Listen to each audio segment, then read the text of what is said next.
بسم اللہ الرحمن الرحیم۔ السلام علیکم ورحمۃ اللہ وبرکاتہ۔ عزیز طلباء، نظم حمد کے الفاظ معنی آپ نے لکھ لیے ہوں گے۔ آج ہم نظم حمد کا مرکزی خیال، مختصر جوابات، مشقی سوال نمبر 2، 5، 7 کریں گے۔ بیٹا پہلے مرکزی خیال کسے کہتے ہیں؟ مرکزی خیال ایک ایسی اہم معلومات ہے جو کسی بھی پیراگراف، نظم، نثر کے بارے میں مکمل طور پر پڑھنے والے کو ایک خیال پیش کرتا ہے کہ اس پیراگراف یا نظم میں کیا بات بیان کی گئی ہے۔ تو بیٹا مرکزی خیال کی مقدار 1 سے 3 سطور پر مشتمل ہوگی، اور مرکزی خیال کا سب سے آسان طریقہ اہم نکات کو تلاش کیا جائے، پھر اہم نکات کی مدد سے مرکزی خیال لکھا جائے۔ مجھے اس پوری نظم میں 3 چیزیں بہت اہم ہیں۔ ایک، اللہ تعالیٰ کی تخلیق کردہ تمام چیزوں سے خوبصورتی، کوئی بھی چیز مصلحت سے خالی نہیں، اور اللہ تعالیٰ کی تخلیق کردہ چیزوں سے قدرت ظاہر ہوتی ہے۔ اب مرکزی خیال سمجھیے گا۔ نظم حمد میں شاعر نے اللہ تعالیٰ کی پیدا کردہ اشیاء کی خوبصورتی بیان کی ہے کہ ہر چیز سے اللہ تعالیٰ کی حکمت اور قدرت ظاہر ہوتی ہے۔ بیٹا یہ تھا اس نظم حمد کا مرکزی خیال۔ اب تحریری شکل میں آپ اسے دیکھ لیجئے۔ مرکزی خیال قوسین میں نظم کا نام خط کشیدہ کیا گیا۔ بیٹا یہ آپ نے لکھنے کے لیے کالا پوائنٹر استعمال کرنا ہے۔ 1 انچ کے فاصلے سے مرکزی خیال کا آغاز کریں گے۔ نظم حمد میں شاعر نے اللہ تعالیٰ کی پیدا کردہ یا تخلیق کردہ چیزوں کی خوبصورتی کو بیان کیا ہے یا بیان کی ہے۔ ہر چیز سے اللہ تعالیٰ کی حکمت اور قدرت ظاہر ہوتی ہے۔ یہ تھا بیٹا نظم حمد کا مرکزی خیال۔ اب نظم حمد کے مرکزی خیال کے بعد مختصر جوابات۔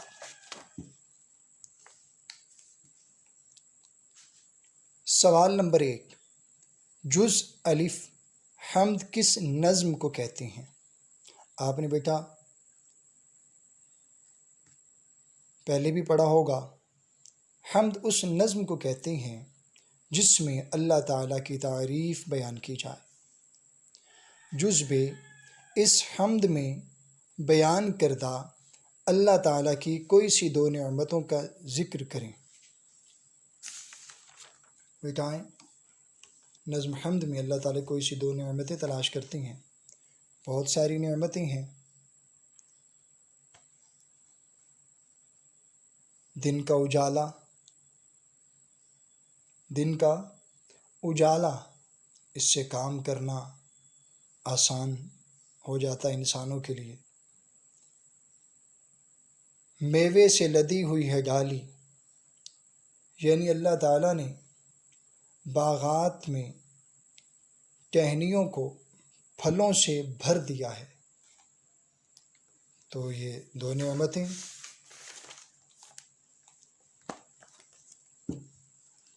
پھولوں کو عطر میں بسانے سے کیا مراد ہے؟ آپ جانتے ہیں کہ پھولوں کو عطر میں بسانے سے مراد پھولوں میں خوشبو پیدا کرنا ہے۔ قوی و قادر کا کیا مطلب ہے؟ قوی و قادر بیٹا اللہ تعالیٰ کے صفاتی نام ہیں، یعنی اللہ تعالیٰ کی صفات ہیں۔ قوی کا مطلب طاقتور اور قادر کا مطلب قدرت والا۔ اب آئیں تحریری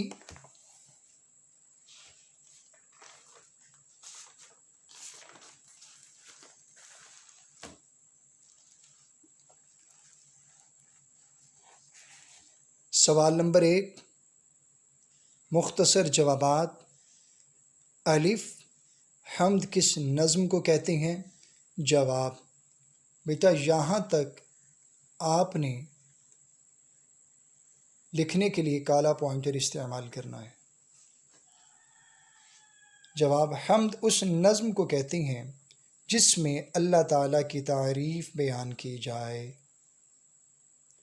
جز بے، میں نے سوال نہیں لکھا، جواب لکھ دیا ہے، آپ نے درسی کتاب سے سوال دیکھ لینا۔ اس حمد میں بیان کردہ اللہ تعالیٰ کی نعمتوں میں سے 2 نعمتیں درج ذیل ہیں۔ نمبر 1، دن کا اجالا۔ نمبر 2، گندم کے خوشوں کو دانوں سے بھر دینا۔ جز جیم، پھولوں کو عطر میں بسانے سے مراد پھولوں میں خوشبو پیدا کرنا ہے۔ جز دال، جواب، قوی کا مطلب ہے طاقتور اور قادر کا مطلب ہے قدرت والا۔ تو بیٹا یہ ہے مختصر جوابات۔ دی گئی ہدایات کے مطابق یہ جوابات کرنے ہیں۔ ایک اور بات ذہن میں رکھیں، مختصر جوابات لکھتے ہوئے سوال کے اندر آدھا جواب موجود ہوتا ہے، تو جتنا جواب پوچھا جائے اتنا ہی لکھیں، غیر ضروری بات جواب کے اندر نہ لکھیں، اور جواب ادھورا نہ لکھیں، مکمل لکھیں۔ اب آتے ہیں سوال نمبر مشقی کام، سوال نمبر 2۔ جز الف، یہ کتاب پر ہی آپ نے کرنا ہے۔ اللہ کی بنائی ہوئی ہر چیز سے کیا ظاہر ہے؟ نمبر 1، عظمت، خوشنمائی، پائیداری، عزت۔ بیٹا یہ 4 جوابات میں سے ایک جواب کا انتخاب کرنا ہے، جو درست ہو اس کو آپ نے ٹک کر دینا ہے۔ اگر سمجھنے میں دشواری ہو تو آپ نظم حمد کے بلند خوانی کیجئے، آپ کو درست جواب آسانی سے مل جائے گا۔ جیسے اللہ کی بنائی ہوئی ہر چیز سے کیا ظاہر ہے؟ عظمت، خوشنمائی، پائیداری، عزت۔ اس کا درست جواب خوشنمائی۔ اس طریقے کے مطابق آپ نے سوال نمبر 2 کو درسی کتاب پر ہی حل کرنا ہے۔ سوال نمبر 3، دیے گئے الفاظ میں سے مناسب لفظ چن کر مصرعے مکمل کریں۔ بیٹا آپ نے اس کتاب سے دیکھ کے نہیں کرنا، لہٰذا آپ سمجھ لیں۔ قوسین کے اندر الفاظ دیے گئے ہیں، یہ نظم حمد کے مصرعے دیے گئے ہیں، ان مصرعوں میں ایک ایک لفظ قوسین میں لکھا گیا ہے۔ آپ نے نظم حمد کو 3، 4، 5 مرتبہ اس کی بلند خوانی کی ہوگی، یقیناً آپ کو نظم حمد کے مصرعے یاد ہو گئے ہوں گے۔ تو آپ نے جو لفظ جس مصرعے کے اندر استعمال ہو، آپ نے اس خالی جگہ پر اس لفظ کو لکھنا ہے۔ اگر دشواری ہو تو نظم حمد کی بلند خوانی کیجیے۔ جیسے پہلا جز الف، ننھی کلیاں گیش رہی ہیں، قوسین میں آئیں، ڈالی تاروں عجب چٹک، جز الف میں چٹک۔ اس طریقہ کے مطابق آپ اس خالی جگہ کو پر کریں گے۔ سوال نمبر 7، بیٹا 2 کالم ہیں، کالم الف، کالم بے، ان کو ملانا ہے۔ ملانے کا بہت ہی آسان طریقہ، جو آپ کو آتا ہے پہلے آپ وہ ملائیں، پھر جو رہ جائے گا اسے تلاش کریں، پھر بھی ذہن میں نہ آئے تو نظم حمد کے بلند خوانی کیجیے۔ انشاءاللہ تعالی آسانی سے از خود مشقی کام آپ کر سکیں گے۔ السلام علیکم ورحمۃ اللہ وبرکاتہ۔